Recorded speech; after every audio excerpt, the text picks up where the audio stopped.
I heard you're really bad at fantasy football. Yeah, really bad.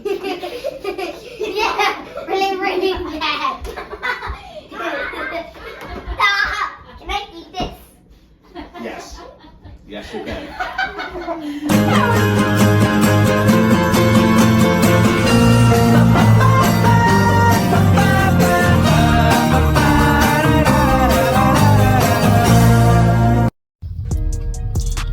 Oh hey, how we doing? It's your boy Bino here, and welcome to the first round of the BMO 2024 playoffs. It's been a hard-fought battle for teams to make it this far, and shout out to those 7 teams. Unbelievable year, another one. We're going to shout out to some of the boys for the regular season. First off, congrats to our boy Felton, regular season champion, gets the only bye this year in the playoffs. So he's enjoying himself a nice week off here. Could be fun for him. Congrats to Dumpster Fire, our regular season points champion. He takes down that title, 1,869 points. Congrats to Heptig. Good job, buddy. And of course, congrats to Doughboy, our 2025 draft butler. Prestigious award. Looking forward to that, as I'm sure everybody's going to be. Mixed drinks, he's going to open doors, he's going to park your car, he's going to provide you with a warm towel, maybe even a little back rub if you want. All the white glove service. So congrats to Doughboy. Hopefully he'll be reading up and studying up on the art of the butler until our 2025 draft. Anyway, we got Uncle Eddie. He's going to stop by. We're going to check out all the previews for the upcoming playoffs. We got 3 big matchups this week, boys. Looking forward to that as we try to figure out who's going to be the 2024 BMO champ. Anyway, let's jump right into things for this week's action. All right, here we go for our previews of the 2024 BMO playoffs. We got 3 fantastic first-round matchups this week. We're going to start things off with our number 2 versus our number 7 matchup. Hashim at the number 2 spot. He's been in the thick of things all season. He finished the season at 9-5. He's going to take on Uncle Eddie in that number 7 spot. He's been a winner of 5 out of 6, though, so he's been pretty hot. Hashim and Doug, I guess, they wrote a solid trio of Josh Allen, Justin Jefferson, and Joe Mixon this season. Those guys have been studs all season and getting it done. Uncle Eddie, he's taking quite a few trips to the QB waiver wire this year. His strength is in his running backs with a solid tandem of Kyron Williams and Jahmyr Gibbs. These two are tied at 16 after Thursday Night Football. Eddie got a nice game out of Kyron Williams. He got 16 points. Hashim, George Kittle, and Jake Moody, they combined for 16. So nice start for both guys. Uncle Eddie, he's going to need Justin Herbert to overperform this week for Eddie to stay in the hunt. He's going to need to hook up with Quentin Johnson, I think, for at least 1 touchdown for him to have a puncher's chance. But we'll see what happens. Hopefully we get a close matchup here, but good luck to both you guys.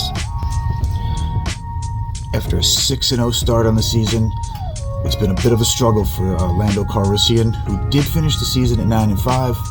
He is going to take on Dumpster Fire, who was the highest scoring team in the BMO this season. It's been the Joe Burrow and Jamar Chase combo all season for Heptic.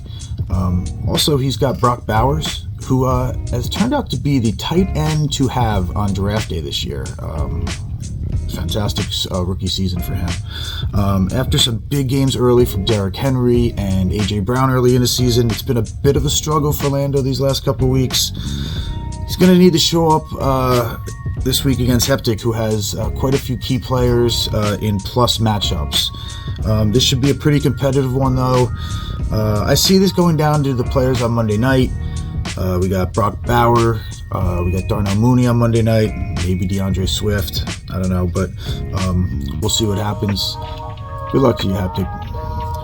Our last opening round matchup, we got number 4 Gustafson taking on number 5 Joe H in what should be a high-scoring affair in this one.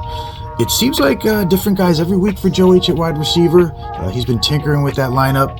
Last week, he really hit it big with Adam Thielen and Jordan Addison. He's going to roll with those guys again this week. Hopefully that works out for him. Let's see. We got Gus, who drafted a great team this year, and he still has most of those core players. Lamar Jackson, he's been a top 5 QB all season.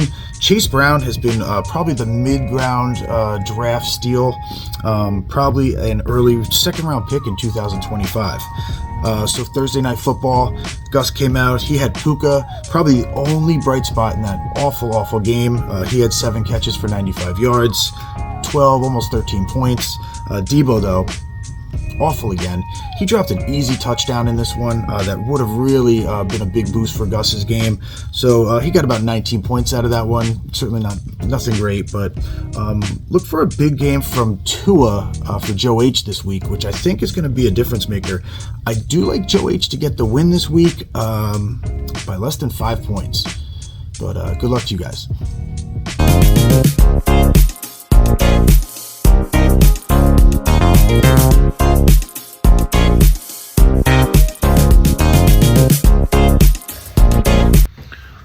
What's up, guys? This is Uncle Eddie of Uncle Eddie Says. It is week 15 of the NFL and the BMO Fantasy Football League. More importantly, it is week 1 of the playoffs.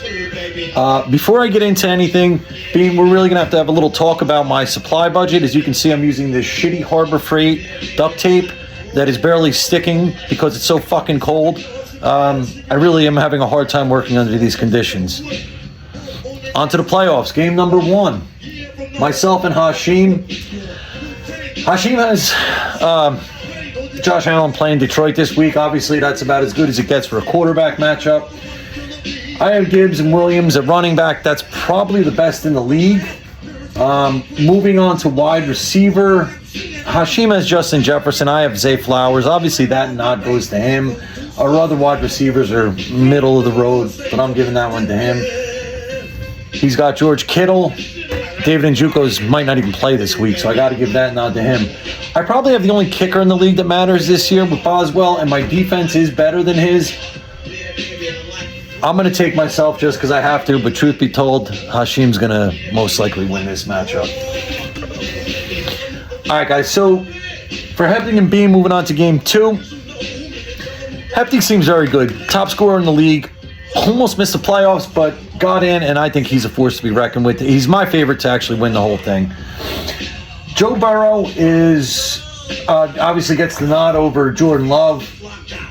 His running backs are good. I might give a slight advantage to Beam. Derrick Henry's, tops. And Tyrone Tracy's been a decent fill-in, as bad as the Giants have been. For somebody picked up off the waiver wire when I slept, he's been a nice addition. But this is not that significant. Obviously, this is where Heptig's team becomes so explosive. Jamar Chase, the me-to-me, with Joe Burrow. That's been fucking deadly all year long. Bean does have Amon-Ra St. Brown. I'm a big fan of his. But Malik Neighbors and his flex are both questionable. As far as tight end goes, Turd Ferguson, he scraped up off the waiver wire. Straight shit. Advantage of Heptig with the tight end. Kicker, who cares? And Bean doesn't have a complete defense right now, so obviously I got to give that nod to Heptig. Round 2, I see Heptig and Hashim squaring off. All right, guys. Last and final game of the week. As much as it pains me to say this, Gus actually has a pretty good team. Lamar Jackson, a quarterback. I mean, Tua could always have a big game, but you got to give the advantage to Lamar. Joe H does have good running backs. Josh Jacobs, Jonathan Taylor. But Gus's are no one to sneeze at. Chase Brown has come around for Cincy. Brian Robertson, and he's got Ramondre Stevenson, I believe, is his flex player right now. So I'm going to give this one about a draw. Moving on to wide receivers, Joe H's, this is a thumbs down. His suck. And Joshua Addison probably hasn't cleaned the cum out of his pants from last week, so he's going to be kind of chafed up, waddling around down the field. Big advantage to Gus with Puka and Garrett Wilson. I mixed up the tight ends here. This is about the only advantage. That should go to Joe H and Trey McBride, but it's not going to be nearly enough to make a big difference. Their kickers and defense in this game, who knows? But I pick Gus as the winner of this one. This will be your final bracket next week. Felton and Gus, Hepting and Hashim. This is Uncle Eddie saying if you don't like my picks this week, just wait till the playoffs. All right, kids, that's a wrap for our opening round matchups of the BMO report. Shout out to Gus for taking that pie shot. We got 3 Welchers out there still who owe me a pie shot. That's Doughboy, that's Tall, and that's Spoonie. Hopefully we'll get those in. We got a few episodes of the BMO report left this season, so you guys got some time. It's going to be a great weekend of action. The holidays are upon us. Everybody enjoy yourselves. Let's get in the holiday spirit. We hit on the 49ers versus the Bears last week pretty easily. They rolled them. I'm going to take the Bengals this week, -5 versus the Titans. Good luck to everyone in all your playoff matchups in the BMO and whatever else you're playing in. Thanks to Uncle Eddie, as always, doing a great job. Don't forget to fill out your Christmas list for Santa. Hit the subscribe, hit the like. It's the holidays, so you better tip your goddamn bartender and you stay classy. Okay, let's go.